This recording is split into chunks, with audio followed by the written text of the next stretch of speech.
Yang kata urusannya. Sepertinya Pak RT ini ada terkait sama orang Kristen. Kenapa dia?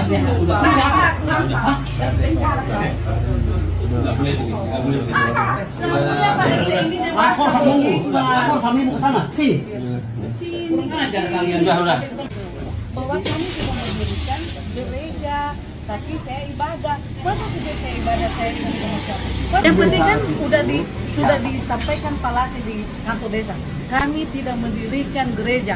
Terus masalahnya apa ya? Kalau kami berdoa masalahnya di mana? Ketua FKUB menyampaikan, Pak. Bapak ingat ya bahwa kalau rumah doa tidak perlu izin. Kalau perizinan tempat ini jelas IMB yang kami terima tempat tinggal. Jadi supaya jelas, kalian ibadah di rumah, kalian ibadah di ruko, tidak perlu minta izin. Itu menurut SKB 2 Menteri. Soal pembubaran ibadah umat Kristen yang terjadi di Bekasi, akhirnya Bang Parmadi Arya angkat bicara, teman-teman ya. Oke, dan kita langsung saja melihatnya seperti apa yang ada di layar. Ini dia, teman-teman ya, ada komentar ya, ada tanggapan dari Bang Parmadi Arya yang dipostingnya di akun Instagramnya. Ini dia, terjadi lagi pembubaran ibadah oleh Pak RT.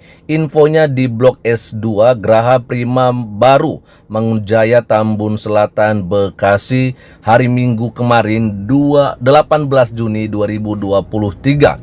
Di akhir video, Ibu Pendeta sudah jelaskan dengan baik bahwa berdoa di rumah tidak perlu izin.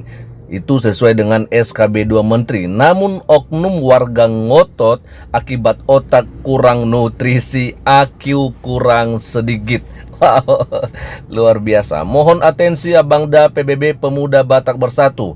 Tolong mereka, Bang. Wow, luar biasa, teman-temannya. Disampaikan di sini oleh Bang Parmadi Arya, mereka itu ngotot akibat otak kurang nutrisi. IQ-nya kurang sedikit, teman-teman. Luar biasa. Oke, kita akan melihat bagaimana ya. Lalu berikut ya, Puten Akang Ridwan Kamil, pembubaran ibadah umat Kristen lebih perlu atensi Akang daripada Ponpes Al Zaitun ya. Nah, ini langsung disampaikan juga ke Pak Gubernur ya, Pak Gubernur Jawa Barat, yaitu Pak Ridwan Kamil ya. Lanjut ya, coba kalau ada pengajian dibubarin. Ini dari Broron DM ya. Coba kalau ada pengajian dibubarin, sudah kebayangkan apa yang akan terjadi? Ya pasti dong. Pasti akan terjadi hal-hal yang tentunya tidak kita inginkan ya. Bisa-bisa juga akan ada demo besar-besaran dan berjilid-jilid akan terjadi. Lalu ada dari Eni Yuliani ya, mendirikan gereja juga harusnya tidak apa-apa kalau bukan di lahan mereka. Saya tuh paling tidak suka lihat orang-orang macam begitu, sholatnya saja belum tentu lengkap, mereka tetap tapi merasa paling benar sedunia. Haduh. Wow, ini juga kalau kita melihat ini pakai jilbab, teman-temannya. Jadi ini saudara kita muslim ya, memberikan tanggapannya ya. Lalu kemudian ada dari Pauline Hutagaul ya.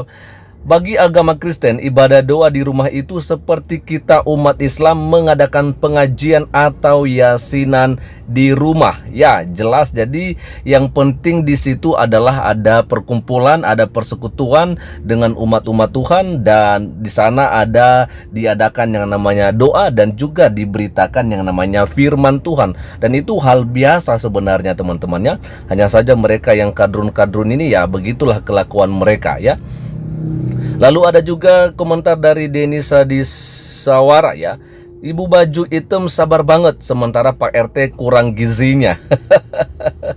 Ya, sumber daya manusia Indonesia. Itu ada komentar atau tanggapan dari Bang Parmadi Arya ya. Kita kasihan sekali ya, sayang sekali dengan orang-orang yang masih begitu pemikirannya ya.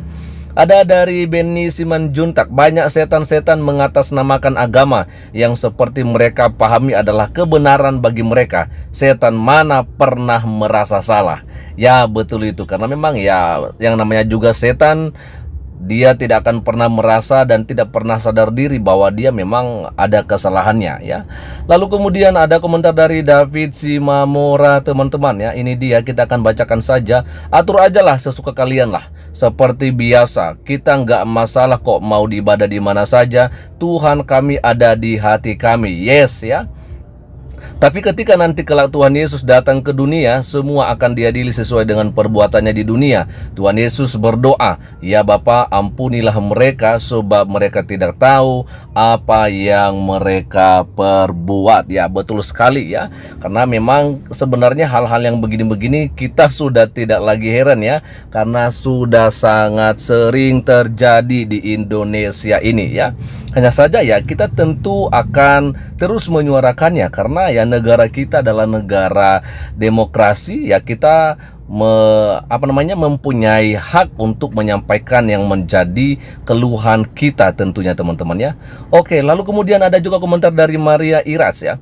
Orang Islam bikin pengajian di rumah, begitu pula Kristen bikin kebaktian, kan sama aja. Masa perlu izin? Ya, kebaktiannya hanya sesekali, bukan berarti mau bikin gereja kok. Kok takut banget yang ada kebaktian? Kan sama-sama untuk memuliakan Tuhan ya. Komplek rumah saya tiba-tiba sebelahnya dibangun musola. Bayangkan dong, sehari 5 kali azan, bagaimana kerasnya itu suara pakai toa. Bahkan ibu saya lagi sakit, tapi saya nggak ada prasangka buruk dan tetap menghormati. Apalagi pas bulan Ramadan, kadang ceramah sesekali menghina Yesus, tapi saya diam aja ya. Saya tetap menghargai pendapat agama lain ya. Karena pada akhirnya semua amal ibadah kita adalah hubungan kita pribadi dengan Tuhan. Yes ya, bukan pendapat orang lain. Jadi please jangan berlebihan menilai agama orang lain, karena saya yakin Islam yang sebenarnya adalah menghargai toleransi. Hanya ada oknum-oknum tertentu saja yang merasa panas dengar kidung pujian rohani Kristen. Harusnya orang seperti ini harus sering jalan-jalan ke negara Arab yang sangat modern. Bahkan anjing pun boleh naik pesawat. Bahkan pramugari yang pakai hijab pun menyapa anjing dengan ramah. Piknik lah Pak sesekali biar segar otaknya. Oke, betul sekali ya. Betul sekali, saya sangat setuju dengan apa yang disampaikan tadi oleh Maria Irats ya. Ada juga komentar dari Hadis Lover ya. Naudzubillah min zalik katanya, "Bang, itu RT-nya ganti aja lah, bikin malu agama gua aja, kayak nggak toleransi." Wah, luar biasa ya. Jadi memang kadang-kadang kita kesal juga teman-teman ya. Artinya kan kita sebagai umat Kristen ya, atau umat beragama, kita tentunya mendapatkan hal-hal atau pelajaran-pelajaran dari pendeta-pendeta tentunya, atau dari kitab suci kita. Tapi malah kalau kita melihat orang-orang yang berbuat hal-hal yang tidak baik, kita jadi malu sendiri teman-teman ya. Nah ini dia, jadi jangan hanya gara-gara orang atau oknum-oknum tertentu akhirnya ya terbawa-bawa agama kita ya. Nah itu dia. Lalu kemudian ada komentar juga dari Yani RB ya 18972. Pak RT yang di Lampung dibebasin, akhirnya bermunculah Pak RT yang lain. Amit amit ya, betul juga. Ya itulah akibatnya ya. Itulah akibatnya kalau misalnya masih ada yang namanya hal-hal yang sepertinya tidak ada keadilan istilahnya ya. Karena ya seharusnya Pak RT yang di Lampung sebenarnya tidak lagi dibebasin, karena jelas-jelas dia melakukan pelanggaran ya. Dia memubarkan ibadah yang sedang berlangsung ya. Hanya saja memang pelaporannya katanya sih kita tidak memenuhi ya hal-hal yang menistakan agama ya. Lalu kemudian ada juga komentar dari Vicky Malkops ya. Giliran pengajian sampai makan bahu jalan ditaruh kursi lewat, harus turun motor, nggak ada yang boleh bubarin. Kalau dibubarin pasti rusuh. Nah itulah dia. Jadi kitanya yang adalah udah ngerti soal yang namanya toleransi, dan juga ajaran agama kita mengajarkan yang namanya kedamaian, kasih ya, mengampuni dan sebagainya ya. Kita tidak mau ya sama dengan mereka. Kalau mereka rusuh seperti itu ya biarlah mereka yang melakukan hal itu. Kita ya tenang-tenang aja, dan sambil juga kita berdoa kepada Tuhan agar Tuhan yang menolong kita. Dan kalau boleh ya, bukan kalau boleh, tapi memang kita harus menyuarakan ini ya, agar pemerintah tidak tinggal diam dan tidak tutup mata dengan apa yang saat ini terjadi di Indonesia kita. Ini paling terakhir teman-temannya, ada komentar dari Emma Kris Yudanti. Pak RT memalukan agamanya sendiri ya. Kasihan, dipikirnya kami umat Kristen akan takut. Hehehe, justru Tuhan bilang berbahagialah kamu yang dianiaya karena namaku. Makin kami dianiaya, makin kami diberkati. Kemuliaan bagi Tuhan Yesus. Haleluya, luar biasa.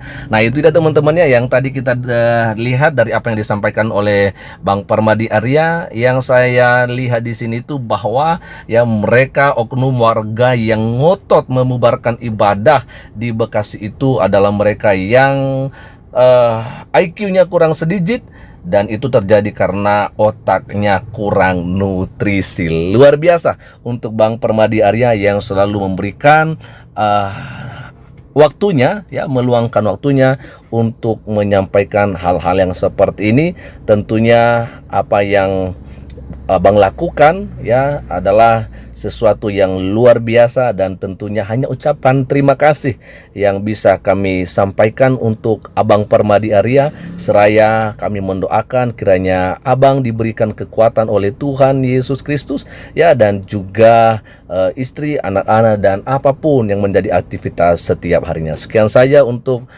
video kali ini, dan Tuhan Yesus memberkati kita semua. Shalom, assalamualaikum warahmatullahi wabarakatuh.